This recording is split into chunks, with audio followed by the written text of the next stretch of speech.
I'm Terry Jones. I'm the principal of Peterborough Regional College. Can we talk about the transition from the RAF into FE? Yeah, it felt strange, inevitably, having been in the RAF for 32 years, to then take up a new role, but everyone's made me feel very welcome and they've been very patient with me. I think my overriding sensation is that there are more similarities than differences.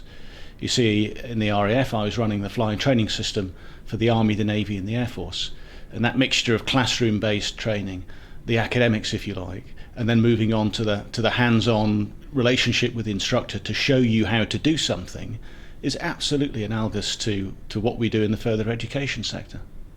And what can we learn as a sector from your experience of working in the RAF? Well, do you know, I think that there are many things that the RAF can learn from the FE sector. The thing that I think makes the FE sector so resilient and so agile in responding to government funding changes in particular is that it's diverse. It's made up from people from all over the different work sectors and business and industry. And that, I think, gives you an incredible brains trust to analyse things. Whereas within the MOD, the Army, Navy and the Royal Air Force, we were growing our people from within and we had to sort of go out to get fresh ideas mainly. So I think the FE sector is very well set. There are some differences though that I think come from the structure, and I'm thinking hard, how we might leverage off some of the things that I've seen that I'd like to see in FE. So for example, I don't think the FE sector has really embraced technology to the extent that it might.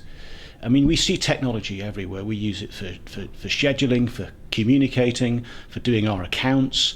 But really, I think we're just using it to save money and to make, what we already do a little bit more efficient. But that's how the RAF started when it introduced simulators for aeroplanes, because simulators are cheaper than flying aeroplanes. You're not burning fuel. And then we realised that we could do things that would be rather silly to do in an aeroplane, like practicing emergencies, shutting down engines and hitting fire extinguisher buttons, things that are good to practice, but not in the real situation. But then we went to the next step, and we realised that we could get training opportunities that you just couldn't get in a live aeroplane, and you wouldn't want to reproduce in plain view, and we started experimenting with them. And we did learning opportunities that you just couldn't do in a live aeroplane, without expending weaponry and really risking people's lives. And then we went to the next step, which is we took simulation and put it in aeroplanes.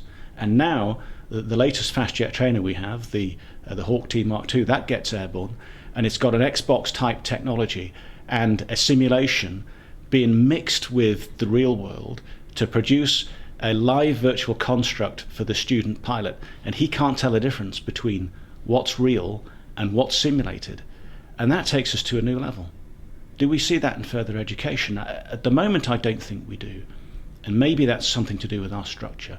Maybe we don't have the buying power that a central laboratory or an innovation space could have if we all put forward to it and put that focus onto trying to do something in a more innovative and an economical way. It's just an idea, but one that I'm keen to develop.